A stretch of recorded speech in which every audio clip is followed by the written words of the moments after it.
Hello, everyone, and welcome to the Very Reasonable Pilots podcast. I'm your host, Charles. Along with me, as always, my co-host, editor, producer, co-pilot, gunner, navigator, orator, and podcasting associate, Jacob Gloth. How you doing today, Jacob? I am swell, Charles. Excited. Another episode of the podcast. We pitch new TV shows every single week. New ideas, new stories, new characters, plot lines, all that good stuff. And you're coming at us with a new pitch this week that I am very excited for. It's been a little, and I've known you've had this title for a while now, so I'm excited to see what you do with it. Ctrl-Punk. And when I originally gave it to you, it was control, like spelled out, punk. But I understand you've changed the title, you've altered it slightly. I made it CRTL Punk, all one word. So like the key, control key on a keyboard. I hope it wasn't CRTL Punk, because that doesn't make it. It's CTRL. You have a keyboard in front of you. You can see that. Oh yeah, I do. No, I misspelled it on the thing. Here, I'm gonna add the T right now into my notes. There we go. There you go. There you go. Control-Punk. I misspelled it. Give me a break. I've been doing a lot of work with this title because I was initially going to do like a Cold War thing, because punk to me is like cyberpunk. But this is not cyber, it's control. So it's like slightly different. So I was gonna do like a sort of like kind of espionage show about a bunch of like hackers in like a dystopian like Soviet Union style society where everything's gray and bleak and dark and fucked up. Yeah. And then you have these cool hackers who are, you know, they've all got the green text on the keyboards and really on like the 90s screens and everything kind of thing. Yeah, I was gonna do that originally, but then I kind of, as I was trying to break down the story, I wasn't getting as into it as I wanted to be. And I was also watching, at the time that I was coming with this idea, I was watching this movie called Hard to Be a God. It's a Russian movie from 2013-ish, based off of a novel from the 70s. And basically the premise is there's all these scientists who are from Earth, and they fly to this distant planet that is medieval level society, right? And they have to like kind of harbor, try and get this society to move on from the medieval technology and medieval thought processes, but they fail, generally speaking, because this society likes being backwards and fucked up and gross and nasty, you know? Yeah. So I was watching that, and I was kind of like, medieval stuff is cool, but it doesn't really make sense to have it be Control-Punk and have it be a medieval show. How could I make it medieval but also have it be punk, you know? What if I did like almost sort of Warhammer 40k style, where it's this universe where it is medieval, but like the technology is so far advanced that nobody understands how any of it works, so they just look at it like it is magic, you know? Interesting. Okay. Like just a group of, like a society that's so far beyond, like technologically far beyond what the average person understands, that they're basically medieval peasants living in a crazy sci-fi world, right? And then I came across this idea called techno-feudalism. Do you know what techno-feudalism is? I do not, but I'm sure you're about to tell me. I am about to tell you. It's a economic theory that modern day CEOs like Jeff Bezos or Mark Zuckerberg are effectively feudal lords, and we, the regular people, are serfs under their employ. But rather than farming or brewing or making food or whatever, instead of doing that, we serve our feudal masters by giving them data. That's how we provide the value to the feudal masters. And the platforms like Amazon is the land that we are working, right? It's a pretty interesting economic theory. It was developed by this dude who wrote a book called Techno-Feudalism, who I think he was like the former Minister of Finance in Greece or whatever. It's a cool, like, it's not cool, it's bad, but it's interesting. And it's a cool way of looking at things. And so I just took that and I ran with it. I ran with the techno-feudalism. So Ctrl-Punk is set in a techno-feudalist dystopia where the rich have replaced government and religion as the primary guiding light in a given person's life, right? And we have a very hierarchical society. So I'll explain the hierarchy of the society first, but I just want to get an image in your head, right? So imagine like ancient German castles, like old school medieval Germany and France and England, right? Like that sort of level of it's dreary, and that's kind of what the architecture is like. That's kind of what the fashion is like, but everything is also like crazy technology. So everyone, for example, they travel around in carriages. Yeah. But the carriages don't have horses attached, obviously. They're like floating. They've got like levitation pads that allow them to just go across the street, right? With nothing touching the ground. But it's fashioned after an old school carriage, right? And we have, obviously, at the top of our societal hierarchy, we have our lords and ladies, right? And they're the fancy rich folks that effectively work similarly to the papacy, right? They basically a normal ass person picks like one lord or lady, like picks one main family to follow, and they listen to their every words and they buy their products, Yeah. Sort of the Outer Worlds, that video game-esque, like people are very committed to corporate, like what's it called? What's it when you've got a team? Doesn't matter. What? They're very committed to their given corporation. Corporate synergy. And then yeah, exactly. Just below them, we have our commandos, which are basically our like soldiers, they're like stormtroopers, basically. Imagine them. I drew a bunch of little pictures I doodled in my notebook just to help me remember everything. Send me the picture, and I'll put it in right now during the video. If you're watching the video on YouTube, you can see the pictures that Charlie drew right now, and how amazing they are. I'm sure the art is top tier. Yeah, it is, baby. I'm sending you the pictures. They're all over the place. So we have commandos. There are like soldiers, just like they're the stormtroopers that are down on the street and they're fucking beating the shit out of poor people and the homeless and kids and stuff like that. Your regular run-of-the-mill Nazis. And then we have our secondary soldiers, and these are called shackles. And so they're these people who have elected to be fully integrated into the like system, like into the digital world. And so they are, imagine them hanging from upside down, hanging from the ceiling. Their entire body is encapsulated in this like crazy techno suit, and the only thing you can see are their eyes.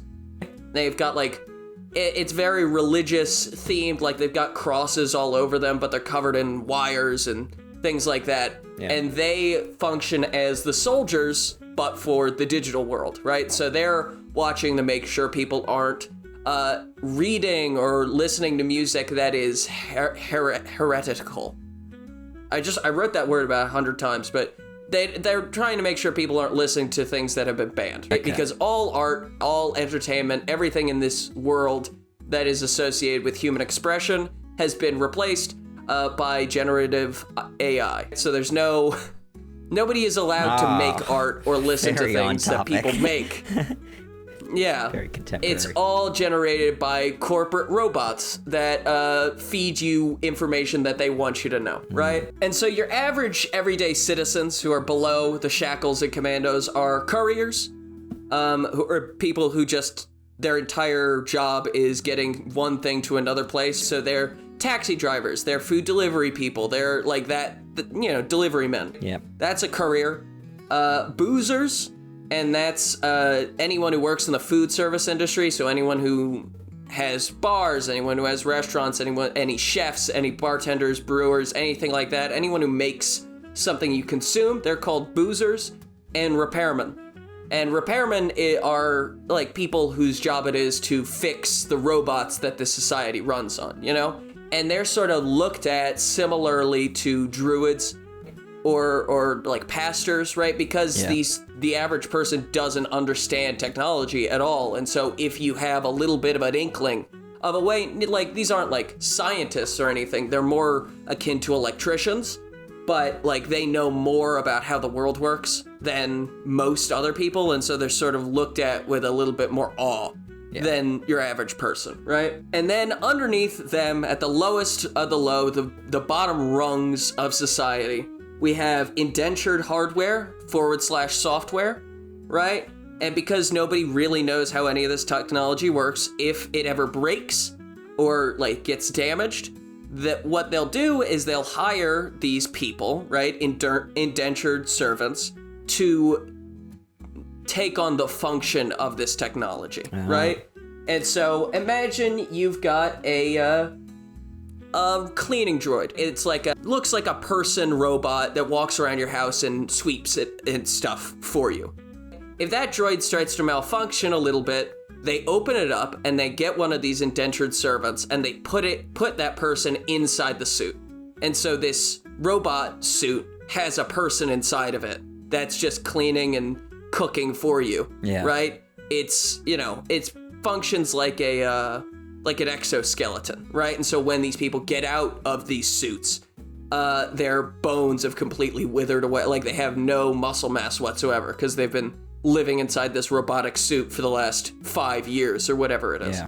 And then we have a similar thing with indentured software, where they'll take people, right, and use their brains as memory for computers, right? If my computer is running on like low memory, rather than trying to get a new memory stick, I'll just get a person, hook them up, and their brain will take in the information for me. Yeah. And you stay like that for years, but you're brain dead, effectively. And the other people are data mines. And this is very much the Matrix X-esque. It's when you get hired, right, for a number of years to go sit in a pod, right, underneath the city and get, like, your brain, is watched basically by algorithms to make sure that they know how to best effectively sell things, right? You're just basically sitting, having pop-up ads shoved in your face for a number of years as you, earn a bit of money, right? By being one of these data mines. This is how they earn their money. Okay. You're picking up where I'm getting my techno-feudalism from. So that's the level of our society. We have a young man. He is our protagonist of this show. You know what? I'll go through the pilot and then I'll explain a little bit more. But our main character, his name is Dog. People like to name their kids after extinct species of animals sometimes, and so his parents named him Dog.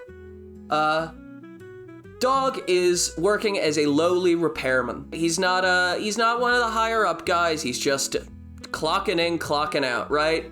He wakes up in his tiny one-room apartment with his cat, Professor, right?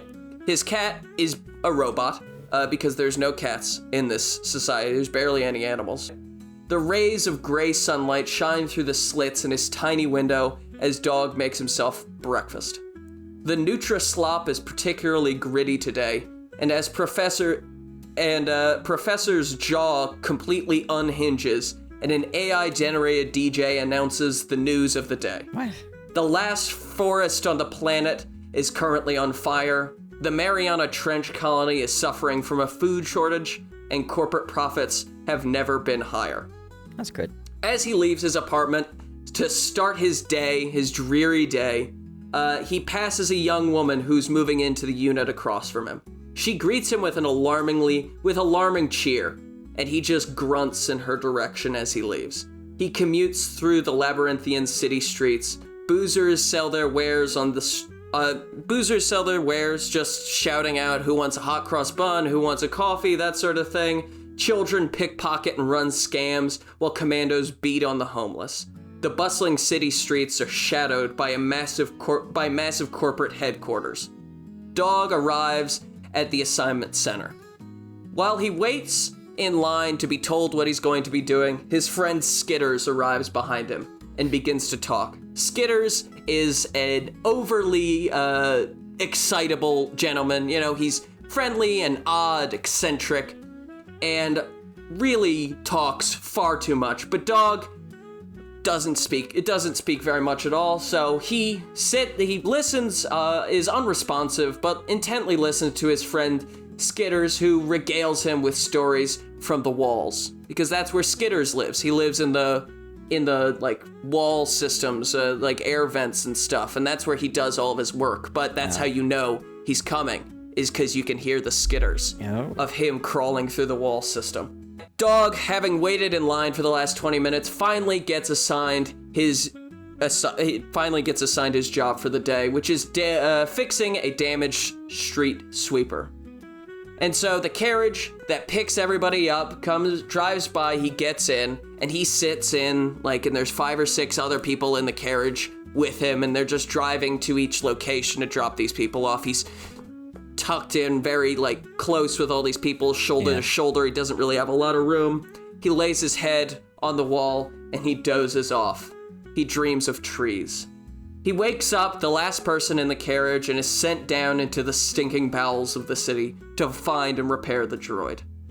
As he descends further and further down the levels of the city, he sees desperate poverty everywhere he looks, right? And so this city is built like this gigantic medieval city that has layers and layers and layers as it goes down, and it's very high up. He lives at one of the top layers. That's why he can see sunlight occasionally, but most of the city has gone without sunlight for decades. He finally, finds the droid, having, descended through just abject poverty everywhere he looks, children starving, like the, disabled and the old, begging for change and running scams. Just imagine, like, the worst, like, pictures you've ever seen of just, like, homeless people in poverty. That's what this entire, like, lower half of the city looks like. But he finds this droid, and it is sputtering and sparking, but eventually he is able to get it working again, right? After an hour or so of, like, sweating and grunting and, working on the droid, he gets it functional again, right? And it begins to take off because it floats, right? And as it, like, levitates and goes up in the air, it destabilizes the wooden ground that Dog is standing on, and he falls through this rotted wooden flooring, right? He falls into this dark abyss, right? And he's falling for longer than you'd expect. He hits the ground, he passes out, right? He wakes up and he looks around, and he finds himself on a city street. But a city street like you or I might remember, Oh. Like, this is a normal-ass city. Yeah. Because their entire civilization has been built off of the bones of our society, right? And so this abandoned undercity has been sectioned off, and the rules to keep people out have been enforced by corporate commandos all over the place. So there's, he's not allowed to be down here. He knows he's not allowed to be down here. And he can hear, like, various, like, commandos around him, right? Just doing their scans of the Undercity. And he ducks into this store, right? He doesn't even look at what it is. He ducks into this store, and he looks around, and it's a record shop, right? And he's looking through all of these heretical tomes, these hymns, right? Of the way the world used to be, and he flips through it, he sees Marvin Gaye, he sees Frank Sinatra, and as he hears more corporate, like, commandos about to round the corner, he just quickly grabs a record player and one record, and he shoves it into his bag, he puts it on his back, and then he starts to climb out. He climbs back onto the regular city, right? And he, begins going back to the assignment center, right? And he doesn't get a carriage, doesn't pick him up, so he's just walking through the city, watching as all of this, like, horrible darkness is happening all around him. He finally gets back to the assignment center, and he's told he doesn't really have anything else for him to do today, so here's your, your pay, your meager salary. I'll see you tomorrow, right? And so he goes back, and he decides to stop by his buddy's bar, right? Mr. Kraft, right? That's his name. His friend, Mr. Kraft with a K. His family has been specializing in cheesy pasta and beer for the last few decades. And so he has this bar called Craft Brew. I thought that was funny. And so he stops in, and he has a few beers with his buddies, and he, that's where we get to know him a little bit better, because we we are talking with Kraft, and Kraft is a local boozer who specializes in cheesy pasta. And he is he's friendly, he's boisterous, he's loud, he's like this big pot-bellied dude with a big bushy beard, and he's very friendly to Dog, and Dog like knows him, and he feels a little bit more like he can be himself.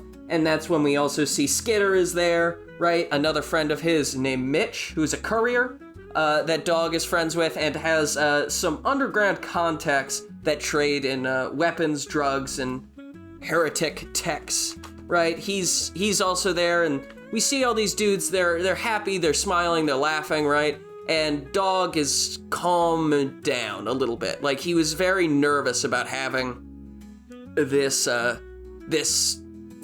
violation of the rules in his bag, but he's calmed down, he had a few beers, right?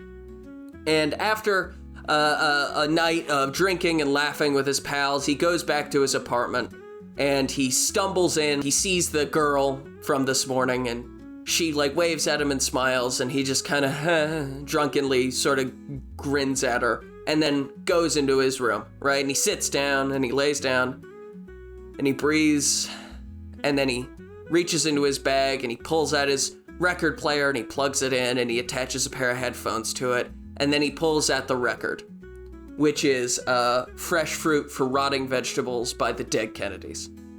And the last shot of the episode, this is just episode 1, is him putting the record on, dropping the needle, and we start to hear Holiday in Cambodia, that very famous Dead Kennedy song, blaring into his headphones.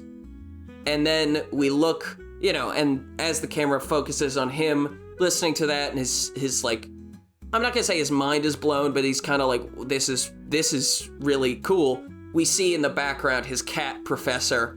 The eyes sort of glaze over. End of episode 1. Okay. So this is how the show's going.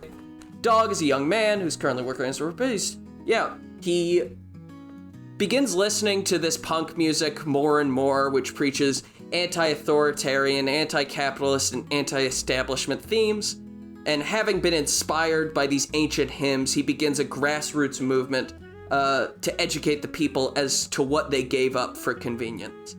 He's sweet, and he's nice to people who can't take care of themselves, right? That's kind of his thing. He's very sweet to, like, children and disabled people, but he's not the nicest guy in the world to people he deems as being part of the problem, right? And so he's sort of a rude, distrustful person to people initially, and they really have to take some time to get to know him well.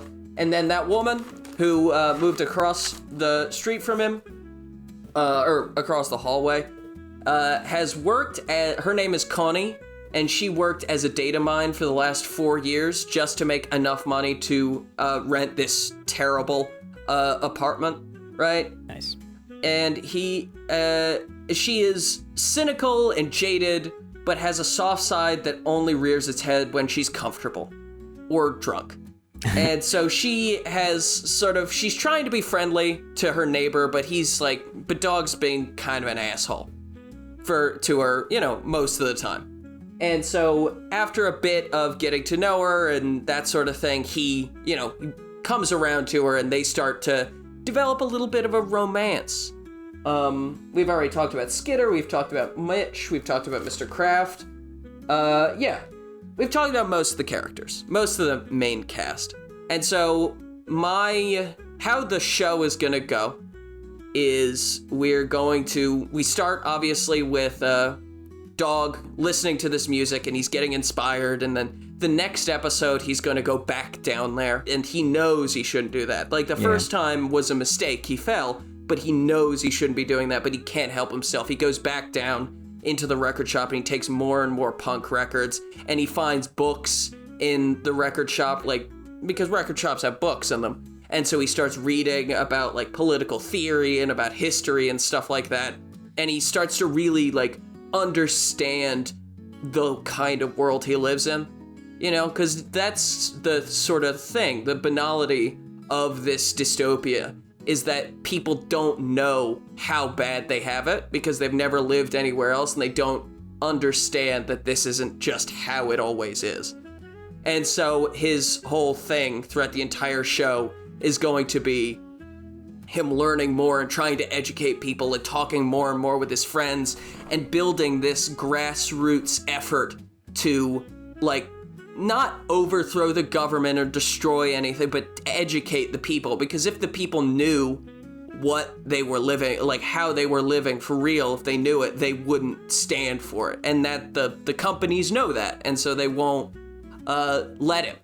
And I have a few sequences in my head, right? One of them, I think, is like he's going to be like handing out texts and handing out books and playing music. And every time he is about to do something, every time he's about to start playing like punk music or start a protest or whatever, he gets stopped by the commandos. Yeah. The commandos always seem to know where he is and what to do and how to stop him, right? And so he can't figure it out. He can't figure out why they're so fast to get him. And then he realizes that his only friend, really his only true compatriot, is a corporate spy. His cat, Professor, is a listening device that the companies are using to keep him in line because it's all connected. And so we have to have a sequence of Dog killing his cat. It's a robot cat, but he's got to kill the cat. And tears will be streaming down his face as he has to kill his cat because it's part of it, you know? It's part of the convenience. This, hyper-capitalist system has given him convenience in exchange for his freedom, in exchange for his mind. And he has to kill the convenience if he wants to make it any better. And our final sequence, right? Because obviously there's a big bad. The company, CFD, is the big bad. And the company's head, President Hobbs, will, about halfway through the series, take a interest into Dog and what he's doing because Dog is making more and more of a pain in the ass for him. He's telling people, he's explaining things, he's like getting people angry and riled up, and you know, it's bothering President Hobbs. And so Hobbs is sort of the personification of this like crazy lunatic society, right? And so the final sequence of the show, of season 1, of course, will be of Hobbs beating Dog to death. Like he's beating him mercilessly in the, you know, foyer of his gorgeous, immaculate mansion, right? Meanwhile, Connie, Skitters, and Mitch have managed to get into the like corporate system that projects all of the AI art that people listen to and watch and stuff. And that's when they put on fresh fruit for rotting vegetables, and they play the song Let's Lynch the Landlord. And it blares through every speaker in the city. Ooh. And like people start to rise up and they start to get angry, and we see these shackles, their eyes are exploding, and their suits are shorting out, and we just watch as the whole, like, this entire manor, right, President Hobbs' house and his, like, company, basically, just crumbles around him, and there's flames, like, engulfing his city, engulfing his house, and we just see Dog laughing at his face as this guy has to watch the world crumble around him, you know? Damn. And that's how season 1 ends. You know, it's There's still more? a problem. We're still fucked. Huh? What do you mean? That's how season 1 ends, I figured that was the end. Okay. Well, I think it's like RoboCop, sort of, in that, like, RoboCop 1 ends with RoboCop winning, but there's still the problem. Like, he didn't solve everything, you know? He just stopped the bad guy. Yeah. And that's sort of the thing, is Dog stopped this villain, but he didn't change the system. He didn't change anything, right? Like that, he has to keep working. He has to keep, like, up with this intellectual underground railroad of, like, information being, like, fed to people. Yeah. Like, sort of Fahrenheit 451, it doesn't end with them changing everything, but they never made a sequel to that. But we'll make a sequel. Dog will return. Dog will return, that's what it says. Dog, yeah. Exactly. Dog overturned. But yeah, that's my show. I'm okay with it. Oh, that I'm is happy your with it. end. I'm happy with Okay, the but way you it might turned out. return to it. I see. All right. Yeah. Okay, interesting. That's the end of Ctrl-Punk. I really liked it. That was the world building was very interesting. Yeah. I like the world. I think it's very. I was gonna say fun. It's not fun. It's very much not fun at all. It's dark and fucked up, but dude. it's unique. It's very unique, and I like the character names. I like the story, the song, the whole aspect of the song, and the old city underneath is pretty cool too. But yeah, it's neat, very neat. I like the world a lot. The repairman, the commandos, the shackle people, all pretty cool. Yeah. I've sent you all of the photos of all my little doodles. They'll be spliced in throughout. Good. Yeah, they're not good, but they're doodles. They're fun. Yeah, but I like this. I like this world. I think it's interesting. I was initially gonna make it a Jimmy King. Oh, we could have had another Jimmy King story. Yeah. Well, I was like, but I kind of felt like it was a little too similar to The Hate. You know? Yeah. The Hate was definitely similar to this in a lot of instances, but I don't know, something about the state of the world is making me feel anti-capitalist. I don't know why. No, I couldn't tell you why. Who knows? Yeah, but thank you everyone for listening to the Very Reasonable Pilots podcast. I've been your host, Charles Long. With me has always been my co-host, editor, producer, co-pilot, gunner, navigator, orator, and podcasting associate, Jacob Gloth. If you like what you heard here and you want to hear more, please give us a like, a follow, subscribe, tell your friends, tell your family, tell your dog, tell your cat, and remember, we will be here next week with a brand new television series that will be titled... What's the title again I gave you? Hardly worth the effort.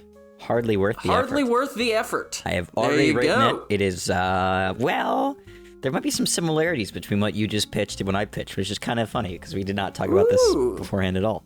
Yeah, at all. That's fun. Yeah. Well, thank you, everyone, and we'll see you next week.